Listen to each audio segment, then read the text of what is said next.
તો રાજકોટના જંગલેશ્વરમાં સતત બીજા દિવસે ડિમોલિશનની કાર્યવાહી। આજે પણ પોલીસનો ચુસ્ત બંદોબસ્ત ત્યાં રાખવામાં આવ્યો છે। આજે 300 જેટલા મકાનોને તોડી પાડવાની કામગીરી। આજી નદીના કિનારે ઉપરાંત ટીપી રોડ ખુલ્લો કરવા માટે ડિમોલિશનની કાર્યવાહી। સોમવારે એક દિવસમાં 1119 જેટલા મકાનોનું ડિમોલિશન કરવામાં આવ્યું।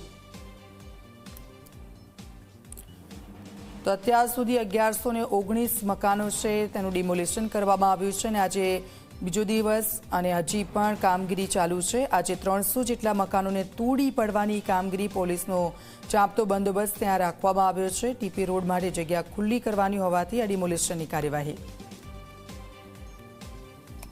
રાજકોટના જંગલેશ્વર વિસ્તારમાં સતત બીજા દિવસે પણ મેગા ડિમોલેશનની કામગીરી છે તે હાથ ધરવામાં આવી રહી છે। ગુનાહિત પ્રવૃત્તિ સાથે જોડાયેલા જે લોકો છે કે તેમને ઓરડીઓ ભાડે બનાવી અને ભાડે છે તે ચડાવી હોવાનું પણ સામે આવ્યું છે।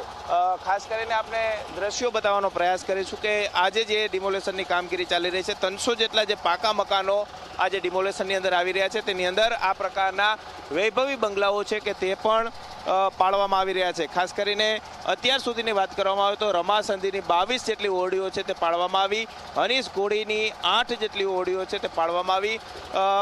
પ્રતિ ઓરડી 3000 રૂપિયા જે ભાડું છે તે વસૂલ કરતા હોવાનું પણ સામે આવ્યું છે। અત્યારે જે રીતના આપ દ્રશ્યોની અંદર જોઈ શકો છો કે વૈભવી બંગલાઓ જે કરોડો રૂપિયાના બંગલાઓ સરકારી જમીન ઉપર ભૂમાફિયાઓ દ્વારા તૈયાર કરવામાં આવ્યા હતા। વૈભવી બંગલાઓ છે કે તેના પર અત્યારે જેસીબી છે તે ફરી રહ્યા છે। એક નહીં પરંતુ આ પ્રકારના અનેક બંગલાઓ છે કે જે સરકારી જગ્યાઓ ઉપર બનાવી દેવામાં આવ્યા છે।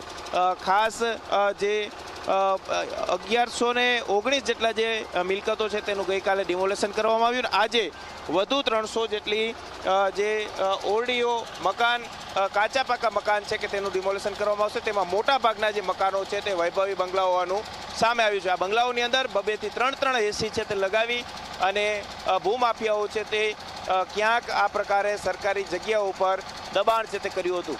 આ જે બંગલાઓ છે તે ક્યાંક ગરીબ લોકોના નથી પરંતુ કરોડપતિ લોકો પણ સરકારી જગ્યાઓ ઉપર દબાણ છે તે કરીને વર્ષોથી વસવાટ છે તે કરતા હોવાનું સામે આવી રહ્યું છે। કેમેરા પર્સન ઉદય પવાર સાથે ગૌરવ દવે, ઝી મીડિયા, રાજકોટ।